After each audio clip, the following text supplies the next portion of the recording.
Hey everyone, Ian here, artist and game designer, formerly on Crimson Keep, although I'll be updating again this year. But today I wanted to show you another game I'm working on. It's a mystery labyrinth game for Game Boy Color, and it's my first kind of like lo-fi retro game using an older computer. And I'm using the project to kind of get better with C programming, programming in general, and using the AI tools. Because when I go back into my big game, my 3D game, Crimson Keep, Fall of Larkstead, and update it, I need to, improve things, work through the code, where I'm coming from an art and design side originally. So I'm still kind of building those skills, even though I'm using AI to do it now. But anyway, let's take a look at this Game Boy roguelike, aka Mystery Labyrinth game I'm working on. And to do that, I kind of want to step through every 2 weeks so far on the project. And I'll just show you like the commit or save point in the project at each 2 week period. So let's start with like the first one, where it's just basically the first artwork. Well, not really artwork, you'll see, but just characters on screen. And, using the classic @ symbol for the character, some S's for the snake enemy, which is animated just by changing the capital to lowercase. And then these O's or these zeros are holes to go down to the next floor. The enemies can fall through them too, which is, I'm just kind of experimenting with things in this first commit, and I've got the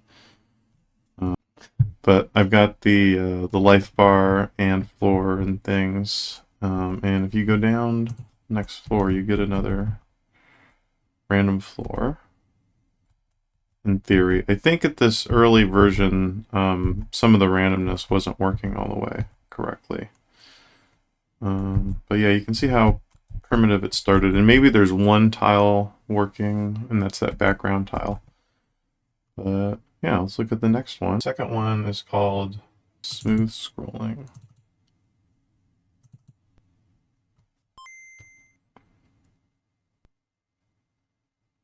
So we've got a start screen. We now have like some good randomization, and I'm using a similar system to .hack to use words that associate with the numbers in the starting seed, the starting random number. And you can get them randomly. And it just makes it easier to like play the same seed as a friend, or if you have like a leaderboard for daily type things. Well, this is a Game Boy game, so I can't connect to the internet. I hit start. Okay. And so you're still an @ symbol. There is some tile set working. The back, you can see that brick sprite working for the background of the walls. Some different characters for the enemies, some different colors, which makes it a little easier to read. That's the main reason I'm picking Game Boy Color versus Game Boy, is just the color makes variety more possible. Even if it's, the color itself isn't integral to gameplay, it helps differentiate things a bit and just makes it cleaner. I think there's some other stats kind of being hinted at, but the UI is kind of broken. Still no loading screen. I don't know if these enemies behave differently yet. But maybe it's a rat, goblin. You can't fight. Oh, they leave a little X on the ground where they died. So yeah, and we got some basic scrolling. So let's look at the next one. And so every step is about 2 weeks. So this one has some music and sound.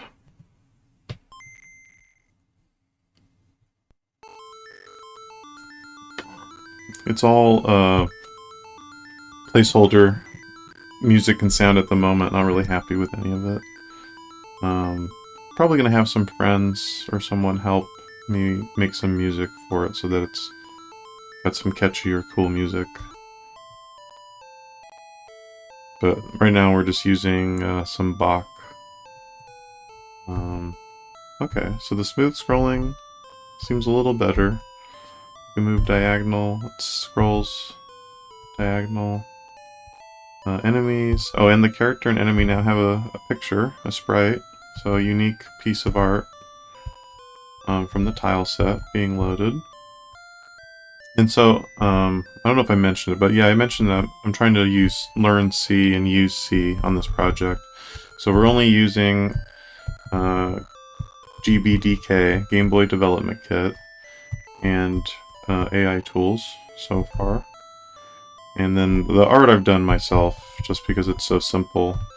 The main difference and reason I wanted to make this Mystery Labyrinth / roguelike game is it doesn't seem like there's that many of this genre of game on the Game Boy.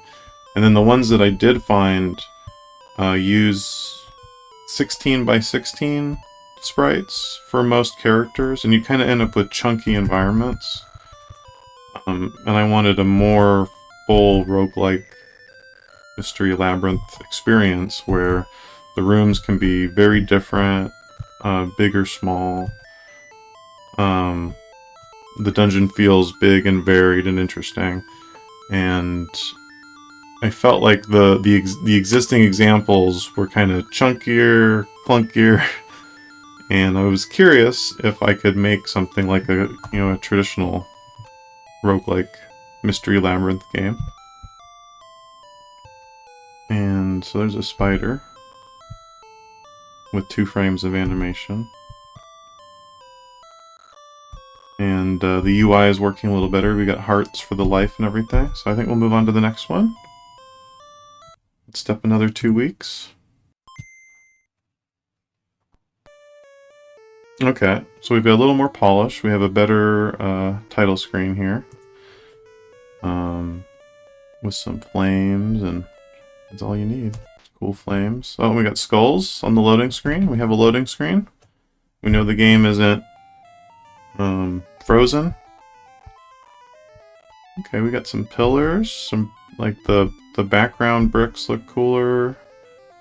Enemies are different colors. There's a background for the ground. Some ground texture. With some variants. Like sometimes it can just be a black square. Feels a little sluggish in this build. So this is one of the issues of the balance between adding new features and making sure you're not filling up the wrong ROM bank. Because if you do, the code overwrites into another ROM bank. ROM banks are kind of our RAM, but there's also separate work RAM. So I've been learning all about this stuff, which is, I think, somewhat common when dealing with any programming on hardware where there's limited RAM and limited resources. And I think it's how a lot of programmers learn stuff. So it seemed like the next cool project to try. And I really like this game genre. And so this is improving though. Our start menu is just a start menu. We can see our XP, we can level up. Oh, there's a little bit of text down here, right, when we fight, which is cool. So the game is getting, incrementally more complicated and interesting.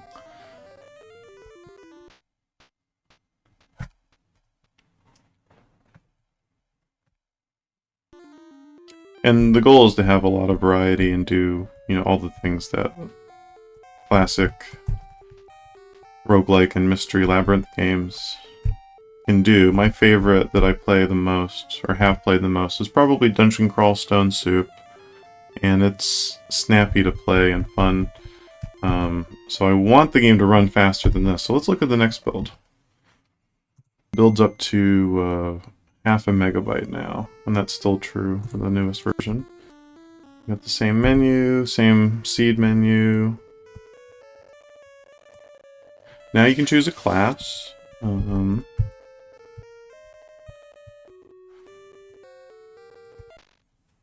This game isn't really a demake of my game, but it's just I'm using some stuff from my big game, some of the story. So it's kind of related, I guess. But it's its own thing, just on Game Boy. So I don't want to be beholden to either property, I guess. So yeah, this is a spin-off for a game that's not done yet. So. But I think Curse of the Moon might have come out before Bloodstained came out all the way. So this build's cooler. We have lighting. So the player has their own light level. Like as they move, you reveal darkened areas. And then also torches and things within the dungeon will have a light radius around it. It's not quite full lighting because after you discover the area, you can still see it. So it's kind of like Fog of War. It's like a mixture between lighting and Fog of War that is kind of working, and I kind of enjoy it because having the torches and stuff in there does reveal something. So it'll be cool to have dungeons later that doesn't have as much lighting and relies more on the player to have like a good light source, which is pretty cool. It's a nice feature in some Mystery Labyrinth games. So, and it's also a feature in my main 3D big game, where things get dark and you need items. So I felt like that added quite a bit. It made the dungeons feel bigger. You can notice the UI is all in the bottom 4 rows now. That was something to do with the Game Boy hardware. I think it's kind of built in where you can set a region of the screen to be like a UI section that can just overlap part, but it has to be like starting at a certain line and then down from there. So it's hard to make the top 3 lines the UI. It seems to be harder to make the top 3 lines the UI than it is to make the bottom, whatever number of lines part of the UI. So I ended up, just for now, it's the bottom 4 lines. But I still think you get to see enough of the character in the dungeon. Still a little sluggish in this build. And that's yeah. So sometimes sometimes you just pushing performance. That's for a week, but it's interesting. So let's go to the next one. So we had lighting, we had classes, but the classes didn't seem interesting or fleshed out really yet. So now we have a logo, kind of.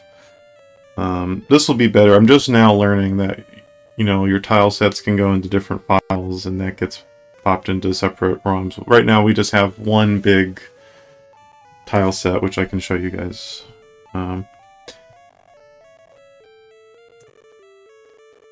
Yeah, we just have one big tile set. So here's a little spoiler for stuff that you'll see in the coming up updates or versions. Let's look. So there's skulls now. Yeah, it's starting to get a little cooler there. Classes are more fleshed out now.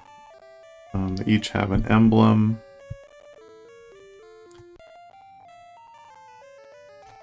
And we have items and spells. So yeah. Yep, a lot of updates in that 2-week period, it feels like. And it plays pretty smoothly when I don't have so many things running. So I think it is pretty smooth in this build. Maybe it's OBS and all the filters and camera and stuff, and then it's an old ThinkPad. But old ThinkPad's good enough to develop a Game Boy game on, which is fun. So the first floor is just kind of like an entryway with items on the ground now, no enemies, so you kind of have to at least learn how to move before you go down and start playing.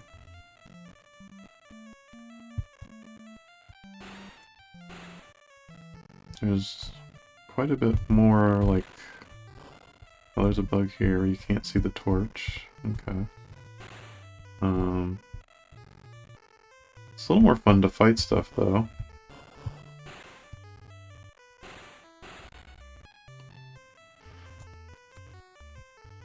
Different types of enemies move in different ways, which is cool. This bat, and the bats kind of zoom around, and they can fly over like a two-tile wall. Here's the spell. The knight gets a buff, which is a damage shield or like thorns from the blizzard camp. They call that thorns when you take damage after getting hit type of buff. That's pretty cool. You can select through your hotbar of items or spells with select, and then B is what uses the item or casts the spell. A doesn't do much other than like yes in certain menus so far. And I'm kind of saving A for Auto Explore if I get that in. Because I want it to be, play fast and fun like modern turn-based roguelikes, right? They make them fun to play and not wasting your time and all that good stuff. So I want it to be a modern, fun to play. But yeah, it's not. Let's see what the next build does. Oh, there's also, I didn't show you any other classes yet on that one.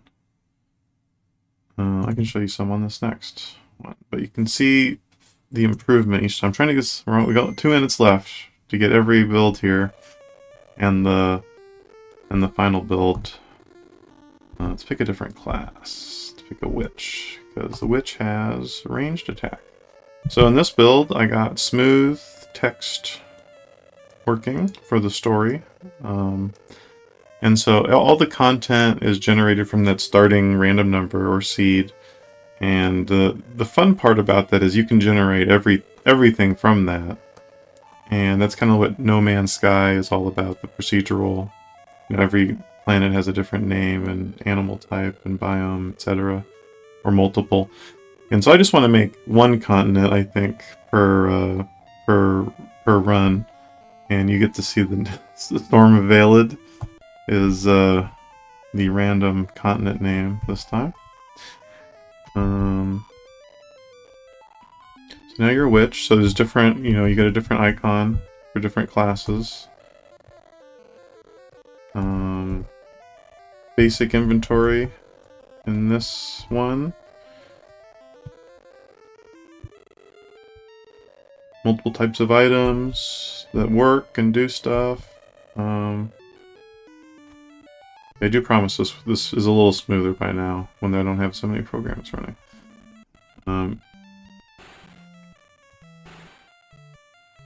Different environments now. We got some trees here, kinda. So that's the other thing is I do want to generate like different types of areas and levels for adventures and stuff to happen in. It'd be cool to have just a really large randomly generated roguelike on the Game Boy other than Sheeran. So there's just not enough right now. And some of those Japanese games still aren't translated, so hard to play them.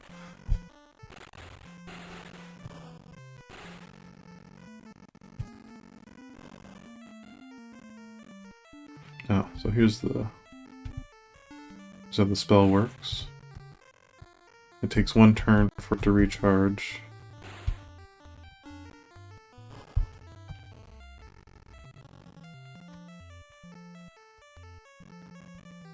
Alright, and now now I can show you, I'll show you where it is now.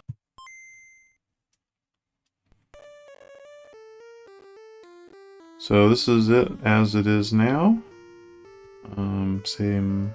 That's the same.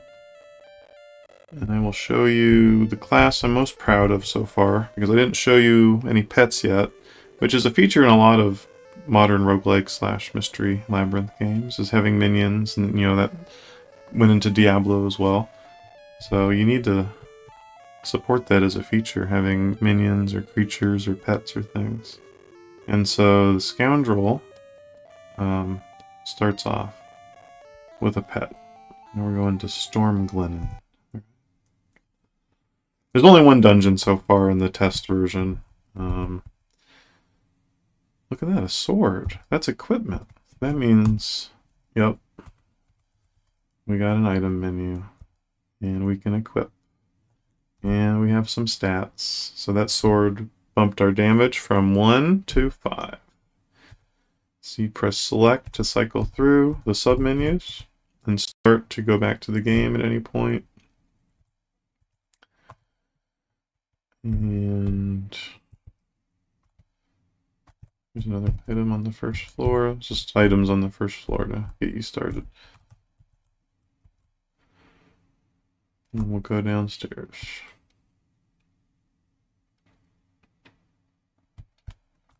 There's a rat. We'll summon our fox. It's our first pet. Uh-oh, big skeleton down there. So I also have a new enemy type in the newest version that is 2 tiles tall. You can see that skeleton down there. Oh, the fox jumped down there. Alright, he got it. So the fox is very powerful, still so far, but you know, he's still in testing. So the first step is to, you know, make the engine or make the game work, and then I can balance it and make it fun later. But this has been a pretty cool project, and I'm surprised it's gotten this far coming from the art side. So yeah, AI tools have really opened up way for anyone to make games and programs. So I think that's really cool.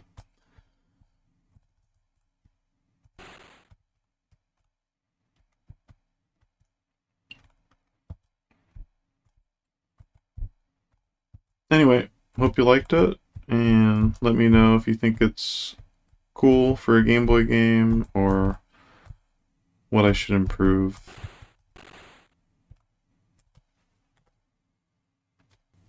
It's just been an interesting project so far, and thanks for watching.